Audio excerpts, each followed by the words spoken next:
Hello दोस्तों, नमस्कार। आप सभी का एक बार फिर से स्वागत है हमारे अपने यूट्यूब चैनल पे, जो कि है गवर्नमेंट जॉब मास्टर। दोस्तों, इस वीडियो में जैसे कि आप देख पा रहे हैं, हम लोग IBACIO 2024 में एक्सपेक्टेड कट ऑफ क्या रहेगी उसके बारे में हम लोग डिस्कस करेंगे। दोस्तों, अगर आपको पता नहीं होगा तो हाँ, मैंने IBACIO 2021 की एग्ज़ाम दी है और मैंने उसे निकाला भी था। तो मैं एकदम राइट पर्सन हूँ इस कट ऑफ को प्रेडिक्ट करने के लिए। बट हाँ, कट ऑफ डेफिनेटली, ये कट ऑफ प्रिडिक्शन का वीडियो है, तो डेफिनेटली एग्जैक्ट तो कट ऑफ हम भी प्रेडिक्ट नहीं कर सकते। बट हाँ, कहीं आसपास की कट ऑफ मैं प्रेडिक्ट करके आपको उसके एनालिसिस बता सकता हूँ। तो आप प्लीज़ इस वीडियो के अंत तक बने रहिए ताकि आपको समझ में आ जाए कि आप कहाँ पे लाई कर रहे हैं और उस हिसाब से अपना डिस्क्रिप्टिव की तैयारी चालू कर देना। ठीक है दोस्तों, चलिए देखते हैं। तो दोस्तों, सबसे पहले अगर आप देख पा रहे होंगे तो 2015 में भी IBACIO को फॉर्म आया था और 2017 में आया था, फिर अपना 2021 में आया, फिर अभी 2024 में हो रहा है। तो अगर आप लोग वैकेंसी को देखो, IBACIO की वैकेंसी को अगर हम लोग देखते हैं दोस्तों, तो यहाँ पे अगर आप लोग देख पा रहे होंगे तो वैकेंसी है अपनी 750। ठीक है, 2015 में तो जब 750 वैकेंसी थी तो UR की जो कट ऑफ थी दोस्तों, वो थे 75। OBC की 70 थी, SC की 65 थी और ST की 65 थी। ठीक है, तब वैकेंसी 750 थी, उसके हिसाब से बता रहा हूँ। और 2017 की बात देखोगे तो वैकेंसी अपनी बढ़ गई, ऑलमोस्ट ट्वाइस हो गई वैकेंसी। तो कट ऑफ हमारी इंटू 2 जब वैकेंसी हो गई, एक मिनट पेन के कलर चेंज कर लेता हूँ।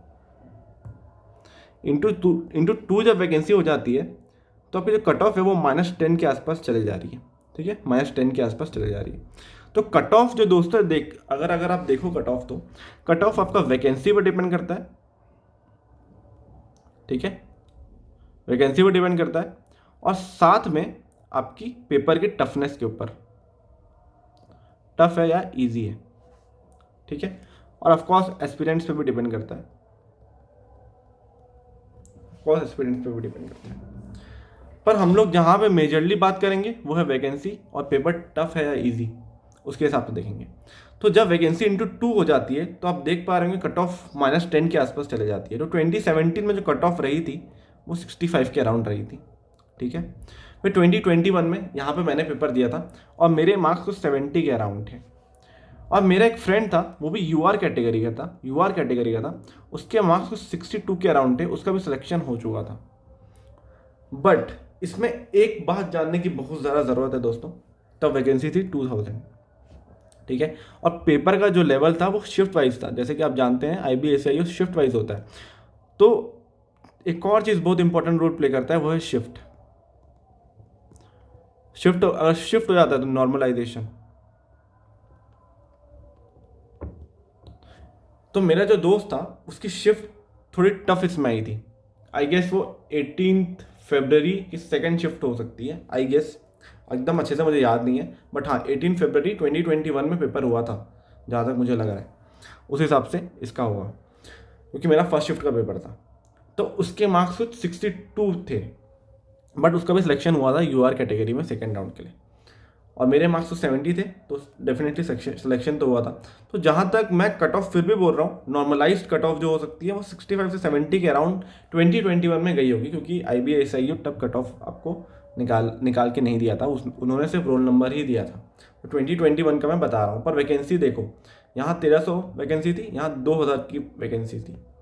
तो कट ऑफ ये जो है ये नॉर्मलाइज्ड कट ऑफ है। उस टाइम नॉर्मलाइजेशन हुआ था डेफिनेटली, शिफ्ट वाइज होता है। तो 62 वाले का भी सिलेक्शन हुआ था करके, अगर मैं ये कहूँ कि 65 से 70 तक गया था तो ये एक नॉर्मलाइज्ड स्कोर है।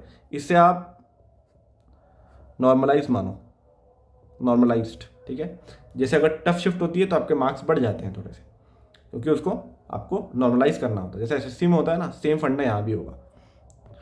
अब आते हैं हम लोग 2023 के बारे में।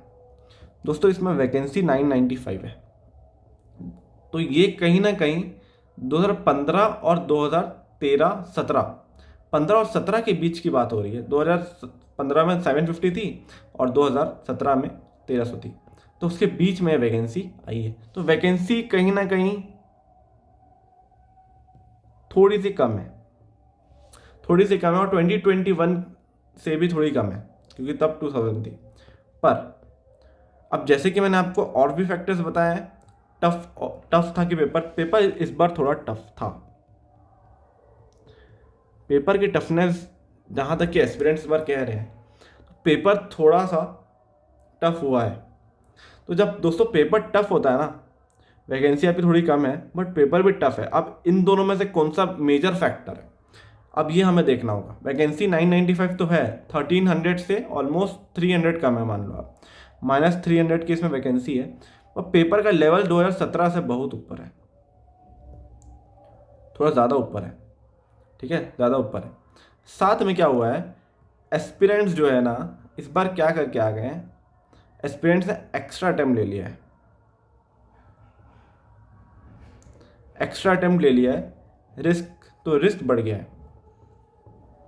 रिस्क बढ़ गया है। जब आपका रिस्क बढ़ गया ना दोस्तों, तो नेगेटिव मार्क्स के चांसेस भी बढ़ जाती है, क्योंकि आपने अपना रिस्क के साथ खेल लिया है। लोगों को क्या लगा कि कट ऑफ 70-72 के आसपास जा सकती है, तो क्यों ना मैं 10 अटेम्प्ट एक्स्ट्रा ले लूँ फालतू में, तो लोगों ने फालतू में अटेम्प्ट कर लिया। और आप तो जानते हैं जीके जीएस में तो मार्क्स आप श्योरिटी के साथ कह नहीं सकते, वहाँ पे मार्क्स कटते हैं। थोड़ा सा लेवल आया था इस बार मैथ्स का भी, कहीं ना कहीं थोड़ा सा अपर नॉच में लगा। एस्पिरेंट्स लोग कह रहे हैं कि थोड़ा सा मैथ्स का लेवल अप था। तो इन सब को देखते हुए दोस्तों, अगर मैं यूआर की कट ऑफ के बारे में बात करूं, देखो मैं एग्जैक्ट प्रेडिक्शन तो नहीं कर सकता क्योंकि we don't have question paper, but हाँ जितना हम एस्पिरेंट से बात कर सकते हैं, जैसे मेरे खुद के दोस्तों ने भी एग्ज़ाम दिया था इस बार, 2023 का पेपर दिया था, उनके हिसाब से अगर कहूँ तो पेपर का लेवल ऊपर गया है। तो कट ऑफ कहीं ना कहीं मैं 55 ±5 लेके चल सकता हूँ, ठीक है, 55 ±5 लेके चल सकता हूँ। बट हाँ अगर आप 60 तक हो दोस्तों, अगर आपको लग रहा है कि आप 60 तक हो, तो प्लीज़ आप अपने प्रिपरेशन कर दो Tier 2 के लिए।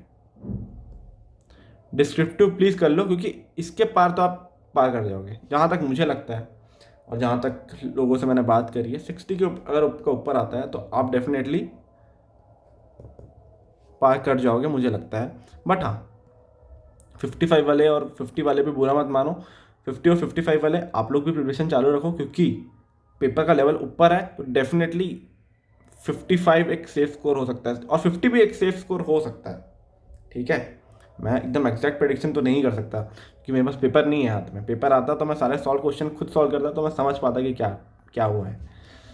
फिर ओबीसी के बारे में अगर बात करें, तो आप ओबीसी कट ऑफ अगर आप देखते हैं, ठीक है, तो कहीं ना कहीं 5 नंबर थोड़ी कम जाती है। यूआर से कहीं ना कहीं आप -5 या -3 तक कम एक्सपेक्ट कर सकते हो ओबीसी में, ठीक है। तो कहीं ना कहीं 50 ± 5 ओबीसी की कट ऑफ रह सकती है। अगर आपने 55 लाया हुआ है ओबीसी कैटेगरी के हिसाब से, या 57 के आसपास है, तो आप प्लीज़ अपने आप को सेफ मानो और आप अपनी तैयारी चालू कर दो Tier 2 के लिए, ठीक है। आपको वेट नहीं करना है किसी चीज़ का। साथ में ईडब्ल्यूएस और ओबीसी को मैं कहीं ना कहीं एक ही साथ मानूंगा। तो आप लोग भी अगर 50 ± 5 की कट ऑफ लेके चल सकते हैं। 55 से 57 अगर आपको लगता है कि इतने तो आप स्कोर कर ही रहे हो, तो प्लीज़ Tier 2 की तैयारी आप भी चालू कर लो दोस्तों, क्योंकि आपको टाइम नहीं मिलेगा। एग्ज़ाम बहुत जल्दी हो जाएगा और फिर टाइम नहीं मिलेगा, और फिर आप गंदा से ऐसे लिख के आ जाएंगे। अगर आपने गंदा से ऐसे लिख दिया, इस बार पेपर देखो MHA कराती है पेपर, इसका पेपर चेक अच्छे से होता है, आपको बहुत अच्छे पॉइंट्स लिखने पड़ेंगे, मार्क्स नहीं मिलते, SSC जैसा नहीं होता, ये अच्छा लेवल का आता है इसमें डिस्क्रिप्टिव। तो प्लीज़ तैयारी चालू रखें। और SC ST में आप और 5 मार्क्स इससे कम कर सकते हैं, 45 ± 5, इसमें भी 45 ± 5 के आसपास मैं कह सकता हूँ। बट आप 40 में भी आप सोच सकते हो दोस्तों, 40 तक भी अगर आप सोच रहे हो, अगर आपका है, तो प्लीज़ आप लोग भी तैयारी चालू रखिए दोस्तों, ठीक है। तो दोस्तों ये वीडियो यहीं तक मैं रखूँगा, बट हाँ मैं वीडियो के एंड में भी ये कहना चाहता हूँ कि एकदम एग्जैक्ट प्रेडिक्शन हम नहीं कह सकते, फिर आप मुझे डांटने लग जाओगे या गाली वाली देने लग जाओगे। तो प्लीज़ मेरा इंटेंशन किसी को भी हर्ट करना नहीं है, और हमने पेपर नहीं दिया है करके एग्जैक्ट प्रेडिक्शन करना मेरे लिए भी मुश्किल है। बट हाँ मेरे कुछ दोस्तों के हिसाब से, दोस्तों से जितना मैंने बात किया क्या पेपर टफ था, उसके हिसाब से मुझे लगता है कि ऐसा कुछ हो सकता है। देखो हो सकता है, अभी भी मैं कह रहा हूँ और अगर किसी को बुरा लगे तो मैं डेफिनेटली माफ़ी चाहूँगा आप लोग से। बट हाँ, अगर आपके इतने मार्क्स हैं तो प्लीज़ आप लोग प्रिपेयर करना चालू कर दीजिए। ठीक है दोस्तों, धन्यवाद।